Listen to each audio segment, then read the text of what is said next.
Kembali kita ingatkan sejarah kolonialisasi. Mengapa dilakukan? Jawabannya hanya satu, Lebensraum. Ini hanya istilah dari bahasa Jerman dan bangsa Jerman di periode 1890 hingga 1940 yang mencerminkan sejarah kolonialisasi sejak zaman Macedonia, Romawi hingga kolonialisasi Eropa ke seluruh dunia. Semuanya sama, Lebensraum. Lebensraum terjemahannya adalah living space atau wilayah hidup, tempat tinggal dan segala kebutuhannya. Kita meneok nation interest banyak negara dunia saat ini. Misalnya Tiongkok. Untuk menghidupi 1,4 miliar penduduknya, Tiongkok harus melakukan kolonialisasi. Namun Tiongkok menggunakan kolonialisasi 5.0. 5.0 kalau pakai terminologi di Akademi Militer, yaitu menggunakan economic approach dan soft power. Tidak mencaplok alat militer, namun mengambil kemanfaatan sumber daya sebuah negara. Amerika juga sama, mengkolonialisasi bangsa dan negara lain demi menghidupi 350 juta penduduknya. Misalnya di Jazirah Arab, dikuasainya di negara-negara Asia Barat lainnya dan semua wilayah yang memiliki unsur fosil oil seperti di negara Myanmar, Indonesia, Venezuela, Nigeria. Mana saja yang ada fosil oil, Amerika masuk mengendalikan dengan hard power, dengan tekanan premanisme. Itulah mengapa kalau kesadaran bernegaranya rendah, sebuah negara yang pimpinannya lemah, negara tersebut memiliki sumber daya alam yang besar, maka kepastiannya yang bisa terjadi adalah takluk oleh Tiongkok atau ditaklukkan oleh Amerika. Bahkan ada yang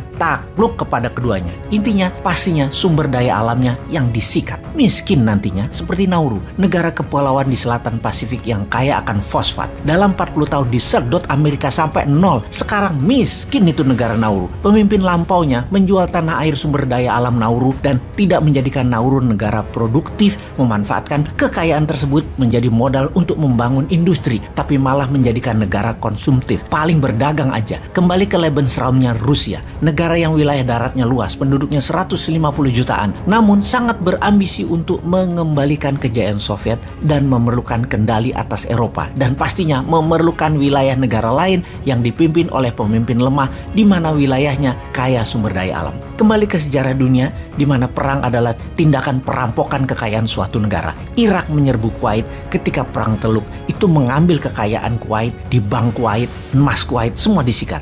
Amerika menyerbu Irak, mengambil kekayaan Kuwait yang Irak rampok, dibawa ke Amerika.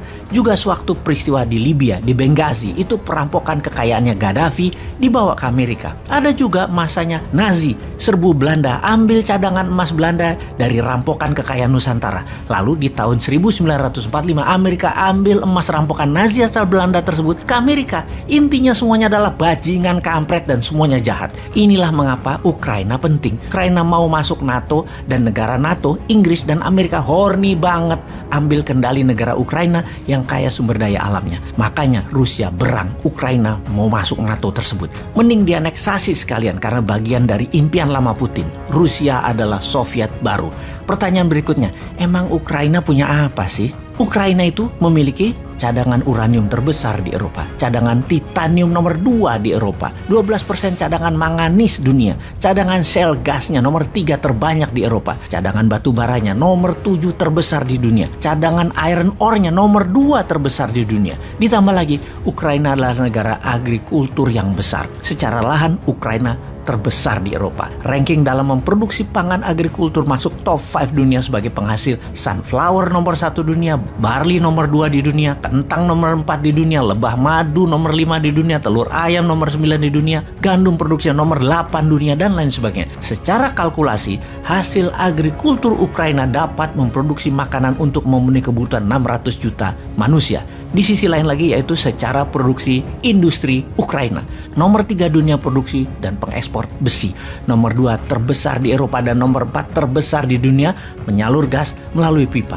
Nomor 1 di Eropa penghasil amonia. Nomor 4 dunia penghasil turbin nuklir. Nomor 4 dunia penghasil peluncur roket. Nomor 9 dunia penghasil peralatan perang, penghasil titanium, tanah lempung, ore, dan konsentrat. Semuanya top 5 produser dunia. Kembali ke Lebensraum. Rusia bukan hanya menganggap Ukraina adalah satu rumpun, satu bangsa, satu sejarah seperti satu Nusantaranya di ASEAN, Indonesia. Tetapi demi hajat hidup, Rusia menyerang Ukraina, kemudian akan memasang presiden boneka pemimpin Kiev yang pro-Rusia, dapat dipastikan itu semua segera akan terjadi. Di Indonesia imbasnya bagaimana? Siap-siap BBM naik di Indonesia, siap-siap harga listrik naik, siap-siap biaya-biaya akan naik, siap-siap daya beli turun. Kalau pemerintah penguasanya masih fokus pada kerja proyek, ambiar keadaan domestiknya nanti loh. Semua ini kita nanya, pada kerja apa dikerjain sih?